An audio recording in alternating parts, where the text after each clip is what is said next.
오늘은 아이도벨의 계략, 후세의 계략이라는 제목으로 본문을 설교하겠습니다.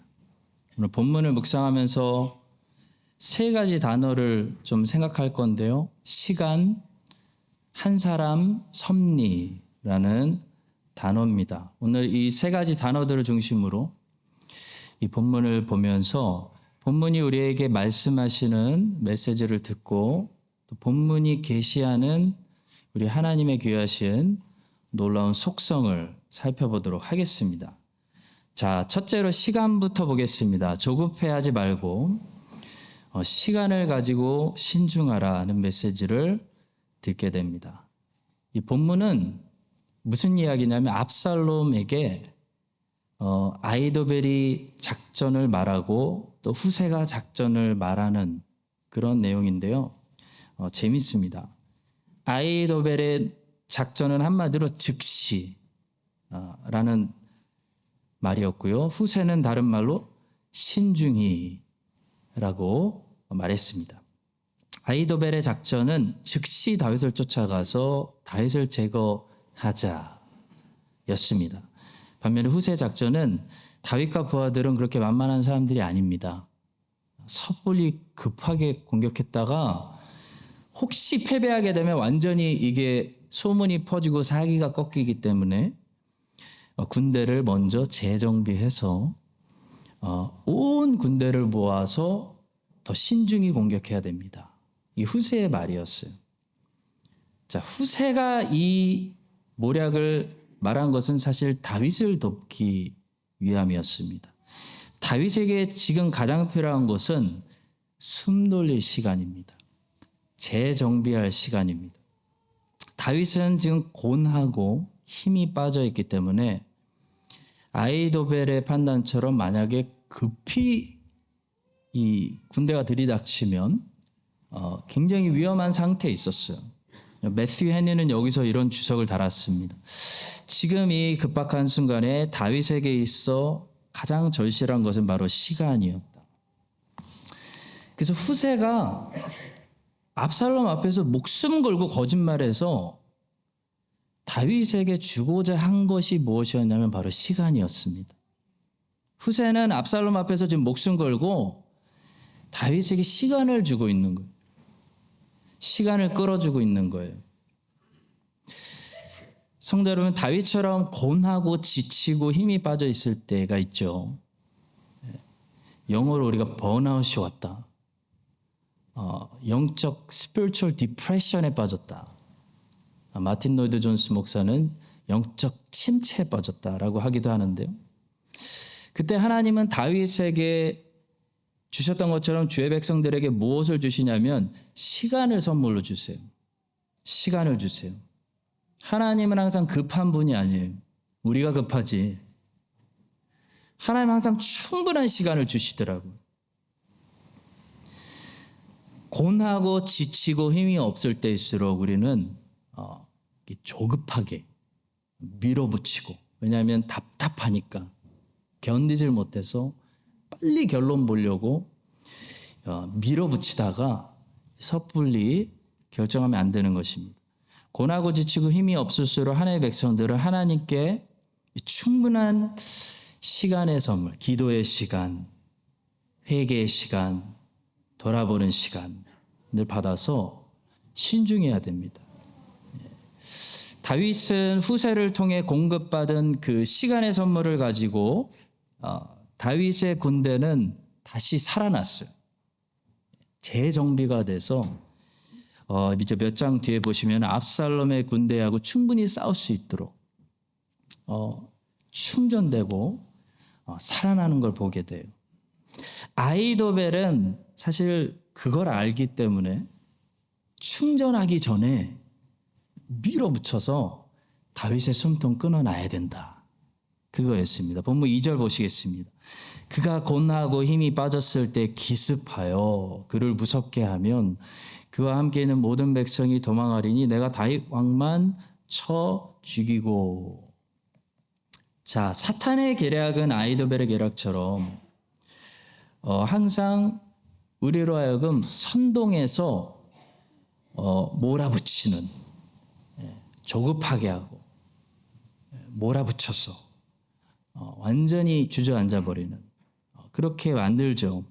그래서 사탄은 자꾸 우리에게서 쉼을 뺏어가려고 하고 안식일을 거룩히 지키지 못하게 하는 거예요, 여러분.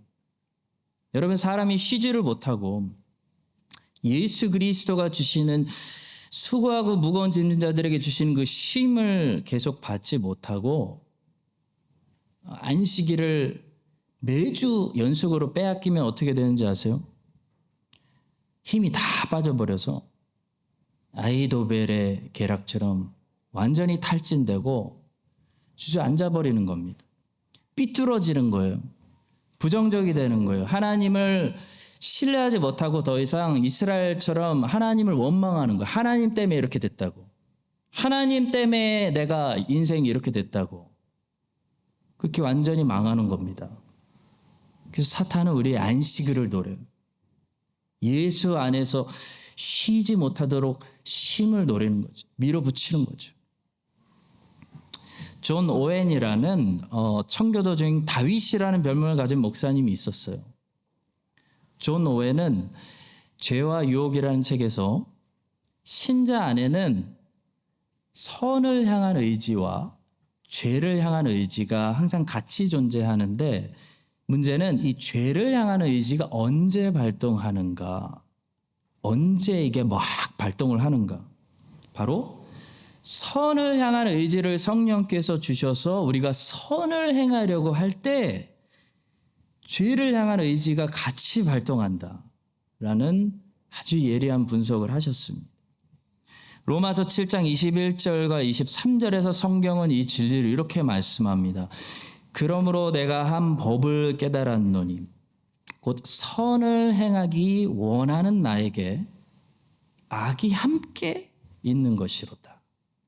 내 지체 속에서 한 다른 법이 내 마음의 법과 싸워 내 지체 속에 있는 죄의 법으로 나를 사로잡는 것을 보는도다. 여러분, 미식축구 아시죠? 미식축구는 수비팀하고 공격팀이 따로 있습니다.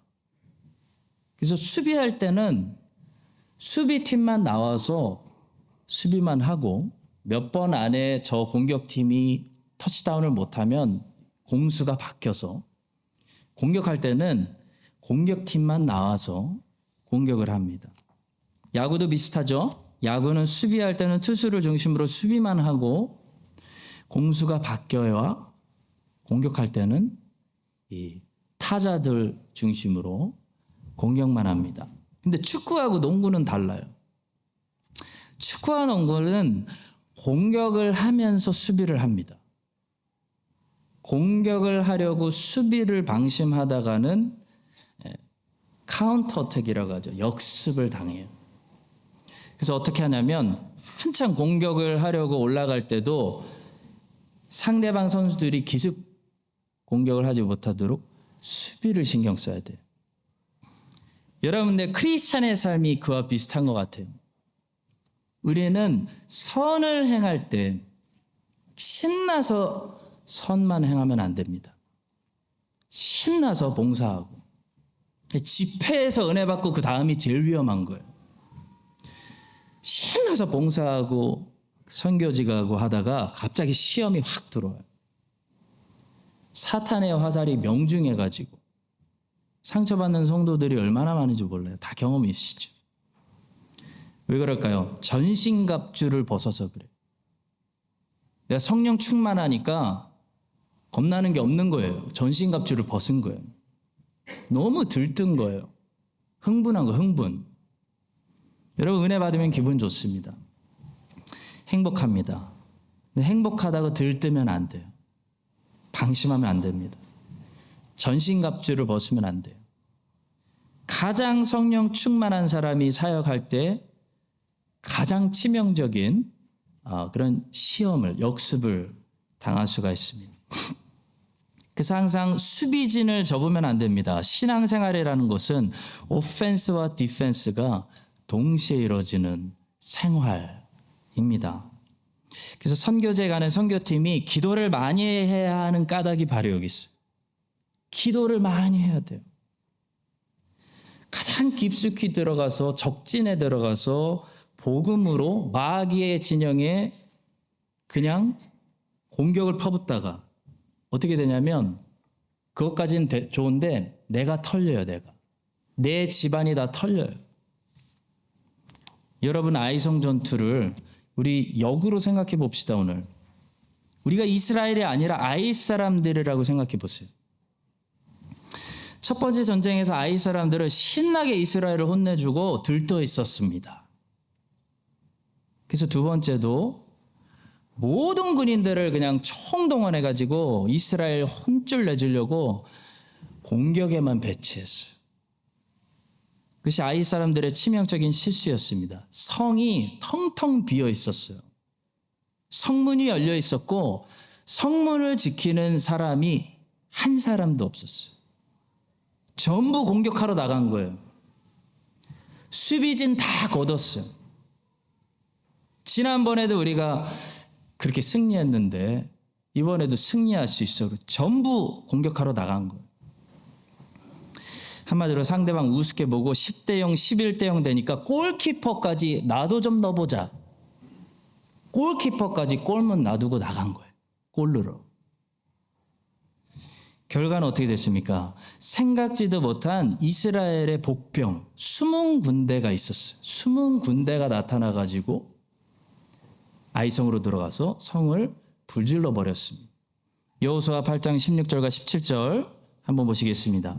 그 성읍에 있는 모든 백성이 그들을 추격하려고 모여 여호수아를 추격하며 유인함을 받아 아이 성읍을 멀리 떠나니 아이와 베델에 이스라엘을 따라가지 아니한 자가 하나도 없으며 성문을 열어놓고 이스라엘을 추격하였더라.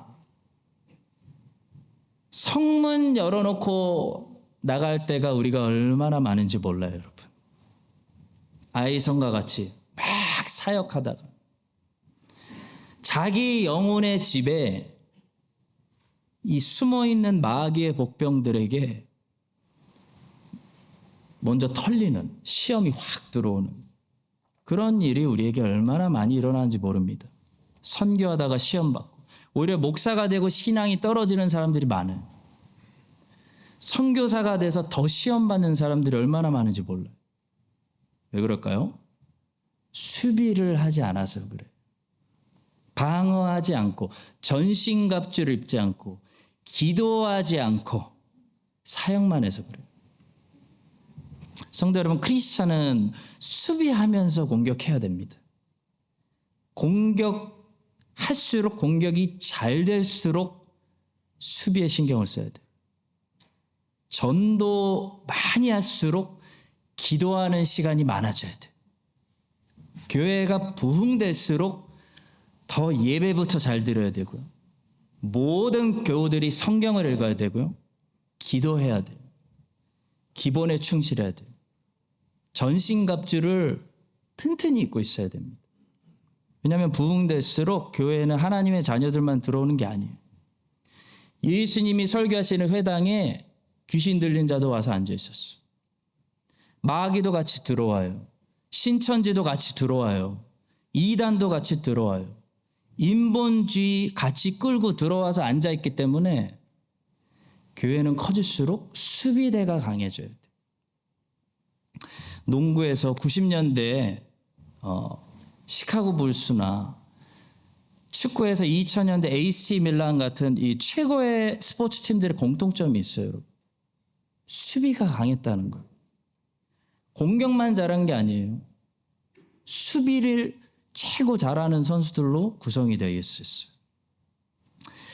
다윗이 후세를 통해 공급받은 그 시간의 선물을 통해서 다윗이 살았습니다. 다윗이 재정비한 거예요. 다윗과 다윗의 온 군대가 압살롬의 군대와 싸워도 지지 않도록 다시 충전되고 재정비가 된 것처럼 우리의 쉼을 빼앗고 우리를 바쁘게 벼랑 끝으로 몰아붙이려는 그 아히도벨의 계략을 주께서 항상 멸하여 주시고 우리에게도 다윗에게 주신 항상 그 예수 그리스도 안에 있는 쉼을 주시고 안식일을 주셔서 수비진을 강하게 하고 힘이 충전되는 여러분과 제가 되어서 다시 일어나 한 주간도 복음 들고 싸울 수 있도록 오늘 안식일에 안식과 회복의 복을 넉넉하게 여러분들에게 채워주시기를 예수님의 이름으로 축복합니다. 두 번째로 주목할 단어는 한 사람입니다. 한 사람. 여러분, 포스트 모더니즘 세상 속에서 사탄이 노리는 게 뭘까요? 곰곰이 생각해 보셔야 돼요. 사탄이 제거하려고 노리는 것은 생각보다 많지 않아요. 많은 거에 분산되어서 많은 거 제거하려고 하지 않아요. 딱 한 곳에 집중되어 있는데 바로 하나님의 말씀이에요. 하나님의 말씀이 절대 기준이라는 것을 제거하는 게 사탄이 노리는 겁니다. 아히도벨의 계략과 후세의 계략은 아까 말씀드린 대로 즉시와 신중이라는 시간적인 차원에서만 차이가 있었던 것이 아니고요. 여러분 자세히 읽으시면 후세의 계략이 다윗의 온 군대와 싸우는, 그러니까 이스라엘 압살롬 온 군대와 다윗의 온 군대가 싸우게 하는 계략이었다면 아히도벨의 계략은요, 다윗의 온 군대와 싸우는 계략이 아니었어요. 아히도벨의 계략은 다윗 한 사람을 제거하는데 집중되어 있는 계략이었어요. 왜냐하면 다윗 한 사람 제거하면 다윗 따르고 있는 이 모든 사람들 어떻게 된다는 거예요? 아무것도 아니라는 거예요. 압살롬에게 붙는다는 거예요. 아히도벨은 그걸 알고 있어요. 1절부터 3절 자세히 보시겠습니다. 먼저 1절입니다. 아히도벨이 또 압살롬에게 이르되 이제 내가 사람 12,000명을 택하게 하소서. 오늘 밤에 내가 일어나서 다윗의 뒤를 추적하여. 아히도벨의 계략은 다윗 군대 전멸하자는 게 아니고 다윗만 제거하려고 했기 때문에 자기에게 12,000명만 달라고 하는 겁니다. 그리고 계속 2절과 3절 보십시오. 그가 권하고 힘이 빠졌을 때 기습하여 그를 무섭게 하면 그와 함께 있는 모든 백성이 어떻게 돼요? 도망하리니 내가 다윗 왕만 쳐 죽이고 모든 백성이 어떻게 돼요? 당신께 돌아오게 하리니. 모든 사람이 돌아오는 여부는 누구에게 달렸다는 거예요? 왕이 찾는 바로 그 사람 다윗에게 달렸습니다. 그리하면 모든 백성이 평안하리. 아히도벨의 계략이 정확한 거예요, 여러분. 다윗만 제거하면요, 다윗 따랐던 사람들 다 압살롬에게 붙는다. 아히도벨의 계략인데요, 오늘날 포스트 모더니즘 세상에서 사탄이 하려는 계략이 뭐냐면요, 말씀만 제거하잖아요. 그러면은 기독교인의 겉표지를 가지고 있던 교회가 1,000명이든 2,000명이든 다 예수 그리스도를 따르는 게 아니라 압살롬을 따르게 된다. 마귀 사탄을 따르게 된다. 그래서 동성애도 지지하고 할 거 다 하게 된다. 이게 사탄의 계략인 거예요. 사탄이 노리는 거 딱 하나입니다. 절대 기준인 하나님의 말씀, 교회에서 제거하는 거예요. 그것만 제거하면요, 겉으로 기독교인이라고 뭐 아무리 외쳐도 동성애 지지하는, 겉으로만 기독교인들이 가짜 기독교인들로 세상에 넘치게 할 수 있어요. 사탄은 다 압살롬을 따르는 사람들이 되는 거예요. 예수 그리스도를 따르는 게 아니고. 성도 여러분, 적이 뭘 노리는지 알아야 전쟁을 승리할 수 있는데요, 엉뚱한 데를 우리가 짚으면 안 됩니다. 사탄이 노리는 거,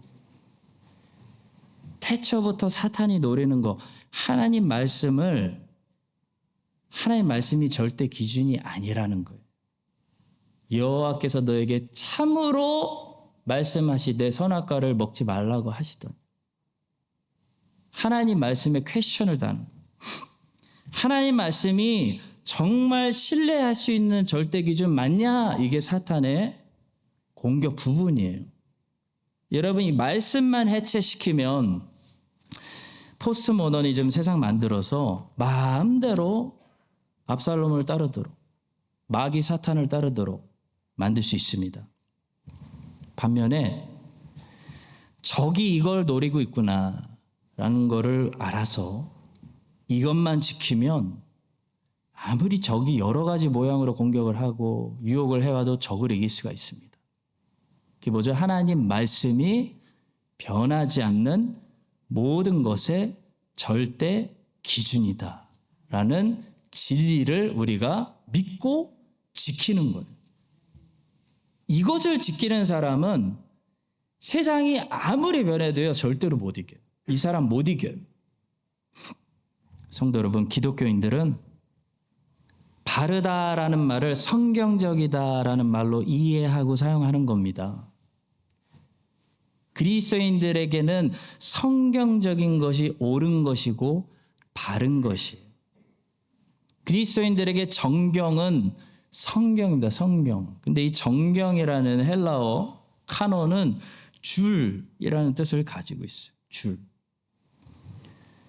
줄이 있어야 이 줄을 기준으로 볼 때 이게 지금 투마치인지 날이 나쁜지 너무 큰지 너무 작은지를 알 수가 있어요.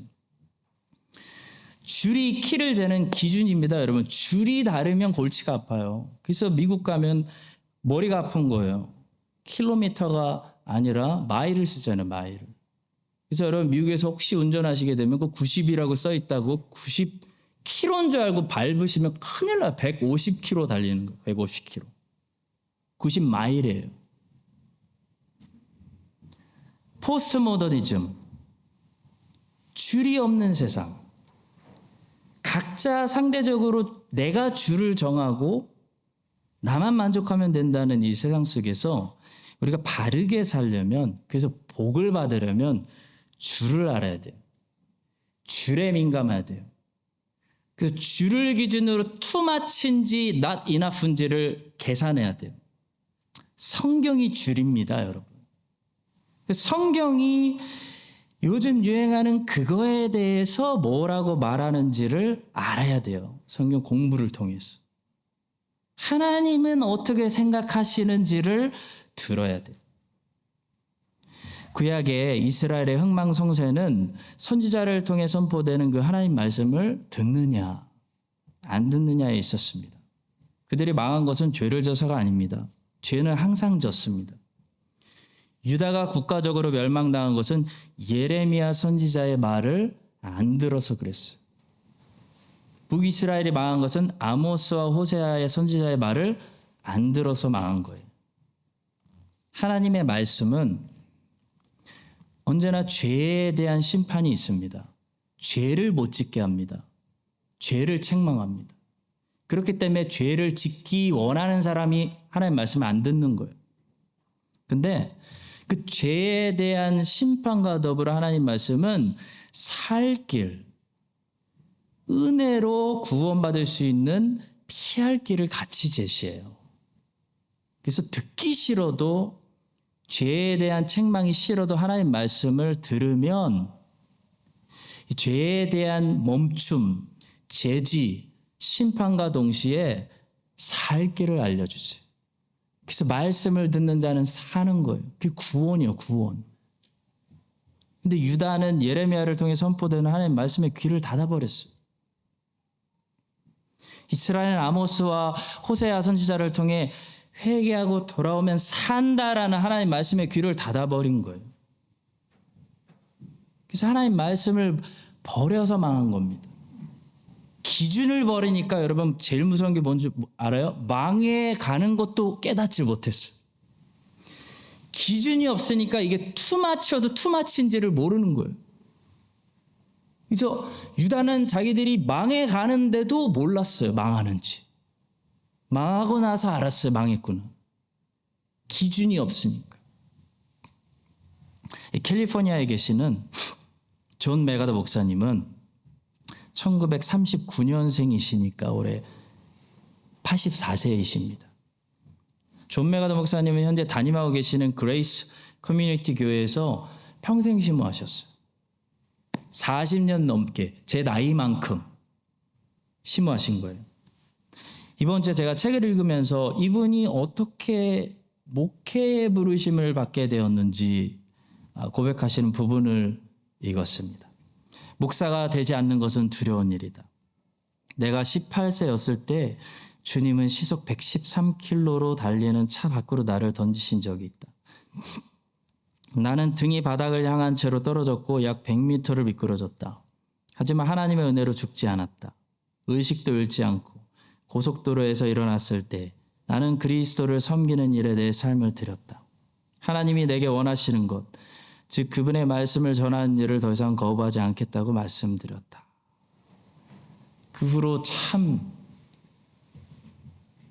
세상이 뭐라 그래도 하나님 말씀을 부끄러워하지 않고 전하는 이 존 메가더 목사님을 볼 때마다 참 힘을 얻습니다. 저도 이렇게 직설적으로 설교를 해도 될까? 교인들이 너무 싫어하지 않을까라는 생각이 들 때마다 존 메가더 목사님의 설교를 들으면서 진리는 세게 전해도 사람들이 다치는 것이 아니라 오히려 사람을 구원하는 것이구나. 오히려 진리를 예쁘게 감출 때 사람들이 다치는 거구나 라는 것을 배웠습니다. 존 메가더 목사님의 인생을 보면서 하나님의 말씀을 타협하지 않고 부끄러워하지 않고 하나님의 말씀을 고집하는 사람은 말씀이 그 사람을 배신하지 않고 말씀이 그 사람을 지킨다는 것을 제가 봤어요. 그런데 반대로 우리가 포스트 모더니즘 세상 속에서 요즘 그런 기준을 제시하면 어떻게 세상이 어떤데 그 프레셔 때문에 하나님 말씀을 부끄러워하면요. 하나님도 우리를 부끄러워하신다는 사실을 부끄러움을 이미 당하고 있는 많은 현대 교회들의 모습을 우리가 보게 돼요. 누가복음 9장 26절 누구든지 나와 내 말을 부끄러워하면 인자도 자기와 아버지와 거룩한 천사들의 영광으로 올 때 그 사람을 부끄러워하리라. 요즘은 이 사이콜로지, 세속적 심리학을 그러니까 세큘러 사이콜로지를 교회에 융합시키려고 하는 그런 교회가 굉장히 많아요. 이게 유행이에요, 유행. 자, 그런데 1993년 11월 타임지에 현대 심리학의 혼란에 대한 글이 하나 실렸어요. 제목은 프로이트는 죽었는가? 라는 제목이었어요. 이게 무슨 사인이었냐면요. 제가 설명해 드릴게요. 한마디로 세속 세상이 현대 심리학에 점점 불만을 느껴가지고 문제 지적을 하기 시작한 그런 사인이었어요. 이 심리학 이거 맞는 거냐? 프로이트가 주장한 이 프로이트주의가 이게 말이 되는 거냐? 믿을 수 있는 거냐? 그런 질문을 누가 던진 거예요? 세상 사람들이 던진 거예요. 뉴욕 타임즈에 실렸어요. 이미 90년대 초반에 타임지에 올라왔어요. 세속 세상은 이미 90년대 초부터요. 이 사이칼 심리학에 대해서 불만을 점점 느끼고 있었다는 거예요. 해소가 안 되는. 세속 세상은 점점 심리 치료 업계에 대한 불만이 쌓여가고 있었던 그때에 복음주의에서 뭐 했는지 아세요? 복음주의에서는 필사적으로 세속적 심리학, 이 최신 잘 나가는 거 성경적 진리에 결합시키기 위해서 노력을 했어요. 교회에 가져와서 쓰려고 노력했어요. 세상은 점점 더 심리학에 대해서 의심의 눈초리를 바라보는 반면에 기독교인들은 점점 더 심리학에 전념하는 일을 했다고요. 그게 최고 유행하는 건 줄 알고 그게 여전히 뜨고 있는 건 줄 알고. 여러분, 하나님의 말씀을 떠나는 교회는요, 세상에서 웃음거리가 되는 거예요. 하나님의 말씀을 떠난 교회는 세상의 뒷공무니를 쫓아가며 좋은 거 안 떨어지나 구걸하는 바보가 되는 거예요. 하나님의 말씀을 떠난 교회는 항상 세상에서 최신 유행하는 것들에 민감해요. 그래서 유행하는 것들을 교회에 접목시키려고 하는데요. 문제는 그게 잘 안 돼요. 그걸 잘 못해요. 그 모습이 얼마나 초라한지. 교회의 접목이 될 시점에는 세상에서는 더 이상 아무도 찾지 않는 한물 관계돼 버려요. 그래서 교회는 항상 뒤처졌다는 소리를 들어요. 촌스럽다는 소리를 들어요. 음악도 그렇고 심리학도 그렇고. 여러분, CCM 가수들이 아무리 노래를 잘해도 아이유가 훨씬 잘해요. 에스파의 닝닝하고 윈터가 노래를 훨씬 더 잘한다고요. 아무리 힐송이 무대를 화려하게 꾸며도요, 힐송이 쓰는 장비, 제가 가봤어요. 많이 가봤어요. 시드니 살 때 KBS 인기가요 쓰는 장비에 비하면요 구닥다리에 불고요. 아무리 교회에서 상담을 잘해도 세상 상담가들이 훨씬 잘해. 하나님의 말씀을 떠난 교회, 하나님의 말씀을 부끄러워하는 교회는요, 세상에서 잘 나가는 것들을 뒤늦게 주워다가 접목시키는데 그 모습이 우습기 때문에 세상 사람들에게 웃음거리가 되는 거예요. 성도 여러분, 교회는 교회에게 주신 것을 사용해야 됩니다. 교회만 할 수 있는 소명을 받았어요. 교회만, 세상 어디에서도 돈 주고 살 수 없는, 교회만 가지고 있는 무기를 주님이 주셨어요. 그것이 말씀이에요. 말씀. 복음이에요. 복음. 성령의 검. 그래서 우리 교회 오실 때 딴 걸 기대하고 오시면 안 돼요. 딴 거 저희 교회 드릴 거 없어요, 여러분. 없어요. 하나님의 교회가 드릴 것은 진리의 말씀밖에 없어요. 그래서 우리 교회는 새가족 양육과정에서도 딴소리 안 하고 성경 공부해드리는 거예요. 교회가 줄 수 있는, 교회가 줘야 되는 복음을 드리겠다는 거예요. 진리를 가르쳐 드리겠다는 거예요. 성도 여러분, 아이도벨의 계략은 다윗 한 사람 제거하는 계략이었습니다. 다윗만 제거하면 저 사람들 전부 압살롬 따라오게 된다. 마찬가지로 사탄은요, 말씀을 제거하려고 하는 거예요, 지금.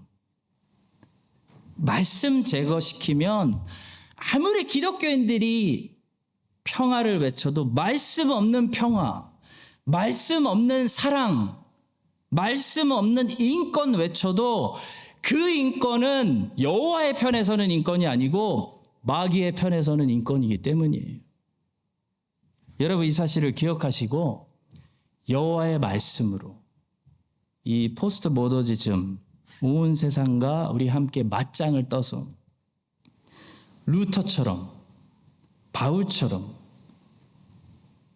여호와의 말씀의 편에 설면 하나님의 어떤 언약하신 말씀이 적용이 되기 시작하냐면 너희 5명이서 100명 이긴다. 너희 100명이서 10,000명 쫓아낸다. 루터 혼자서 여호와의 말씀의 편에 서니까 루터 혼자서 로마 카톨릭 이긴 거예요, 여러분.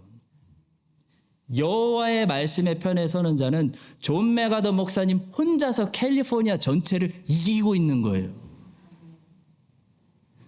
여호와의 말씀의 편에 서서 우리 교회가 온 세상 다 들어와.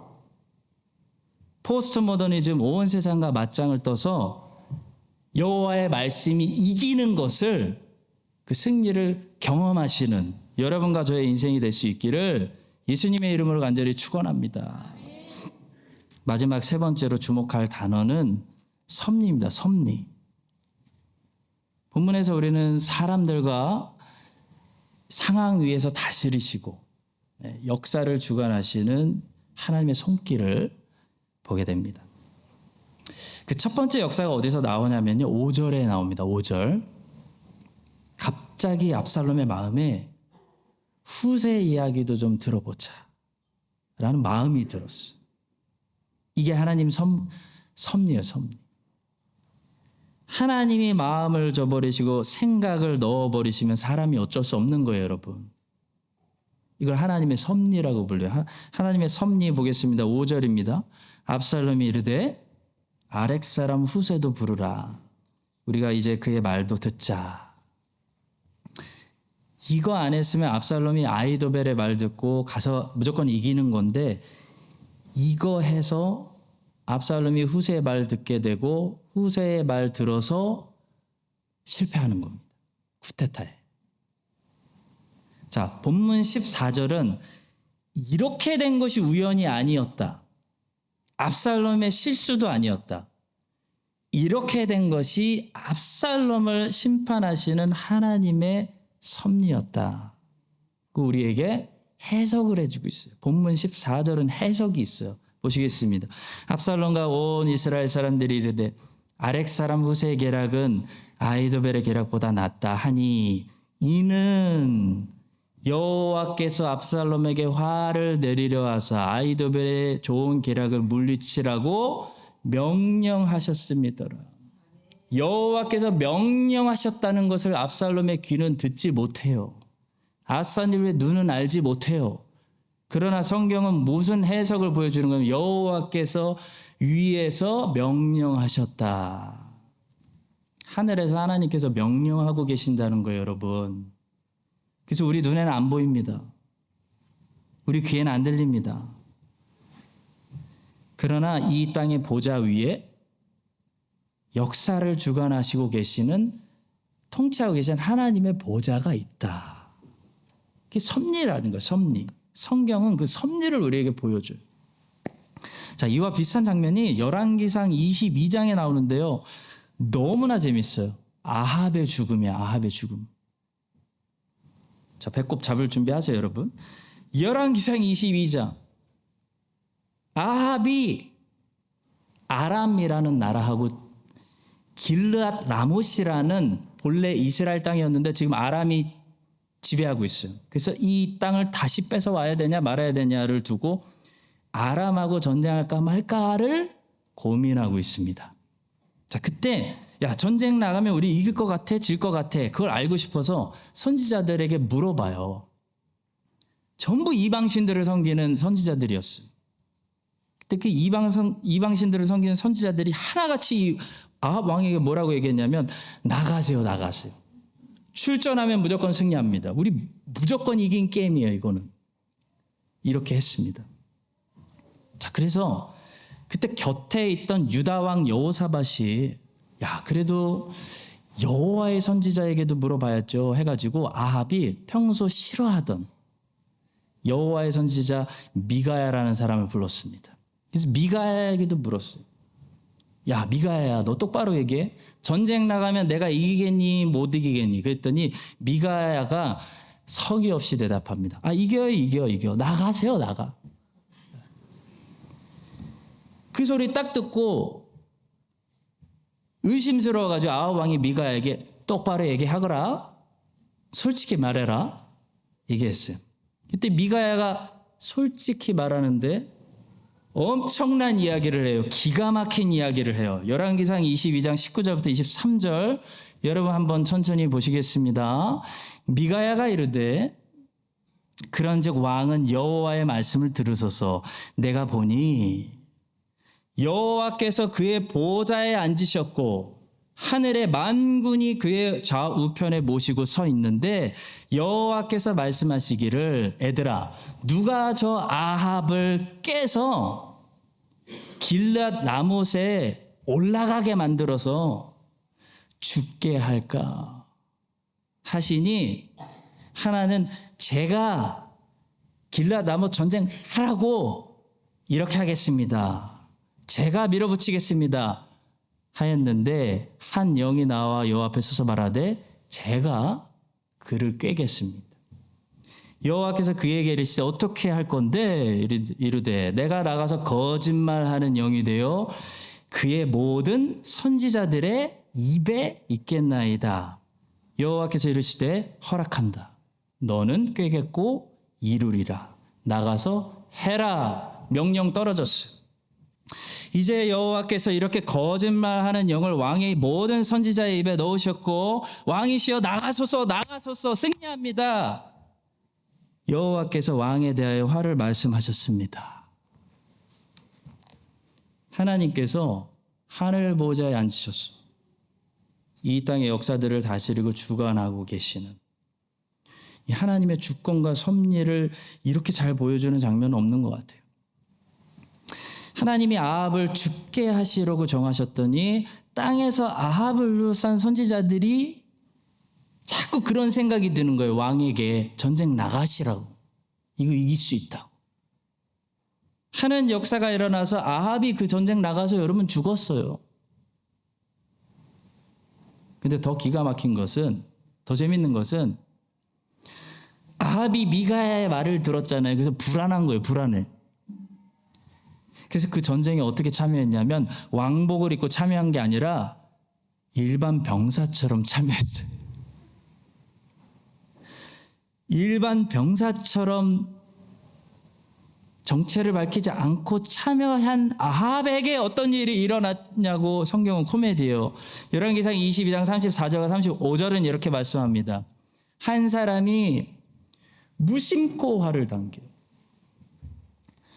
이스라엘의 왕의 갑옷 솔기를 마친지라. 왕이 그 병거 모든 자에게 이르되 내가 부상하였으니 네 손을 돌려 내가 전쟁터에서 나가게 하라 하였으나 이날에 전쟁이 맹렬하였으므로 왕이 병거 가운데서 붙들려 서서 아람 사람을 막다가 저녁에 이르러 죽었는데 상처에 피가 흘러 병거 바닥에 고였더라. 한 사람이 이스라엘 왕 쏘려고 쏜 게 아니고요. 우연히 무심코 쐈어요.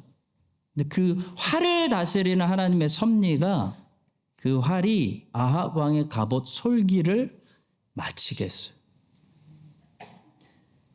명중한 게 아니라 빗나가서 상처를 입히게 했다는 거예요, 여러분. 자, 여러분 왜 명중하지 않고 살짝 상처를 입히게 하셨는지 그 이유가 기가 막혀요. 이때부터 아합은 피를 흘리기 시작했어요. 상처가 난 거기 때문에 빨리 피하면 살 수 있어요. 근데 아합이 왕복을 입고 나온 게 아니라 일반 병사처럼 옷을 입고 왔잖아요. 그래서 야, 나 왕이야, 나가야 되는데 나가려고 해도 뒤에서 못 나가게 하는 거예요. 막으라고. 그래서 아합이 하루 종일 피를 흘리면서 전쟁터에서 일반 병사들과 함께 막다가 과다출혈로 사망한 거예요.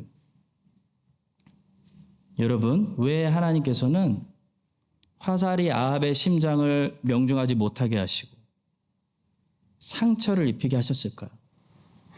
이것은 하나님의 섭리가 정확하지 못할 수도 있고 빗나갈 수도 있다는 사실을 말하는 게 아니라요. 오히려 그 반대로 하나님의 섭리는 너무나 정확하다. 1cm 실수도 없다라는 무서운 사실을 보여주는 사실이에요.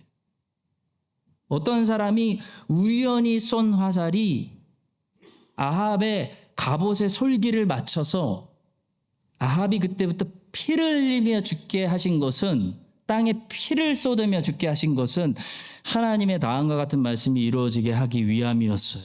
열왕기상 21장 17절부터 19절의 말씀입니다.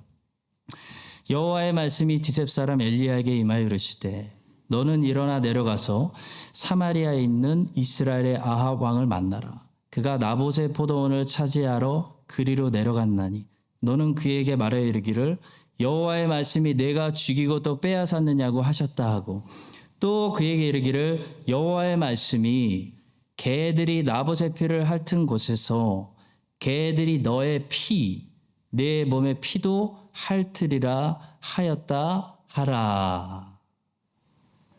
아합과 이세벨이 나봇을 죽이고 나봇의 포도원을 강제적으로 빼앗았습니다. 그래서 하나님께서 아합과 이세벨의 피를 땅에 흘리게 하셔서 개들이 그 피를 핥게 하신 거예요. 사랑하는 성도 여러분, 우리 하나님은 참으로 지금도 저 하늘 보좌에서 이 땅을 실수 없이 섭리로 다스리시는 왕이십니다. 우리는 무심코 사람은 활을 쏴요.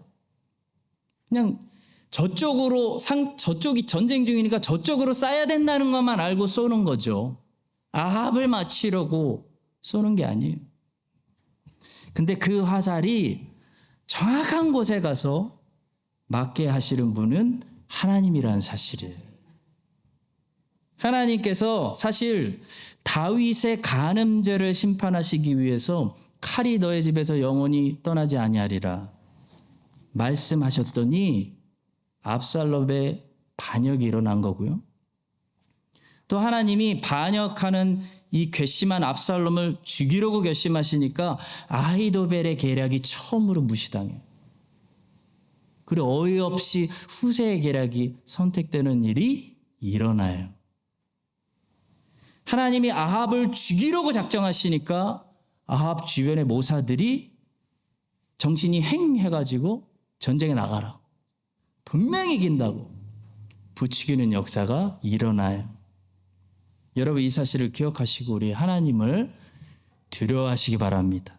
하나님을 경외하며 떨며 두려워하며 그 하나님께 경배드리며 보호자 위에 보호자에서 내 삶 전체를 주관하시는 그 하나님을 신뢰하며 그 안에서 안전함을 느끼며 고민이 있으면 여러분 그분께 기도하시고 도움을 구하며 살아가시는 주의 백성들 다 되시기를 예수님의 이름으로 간절히 축원합니다.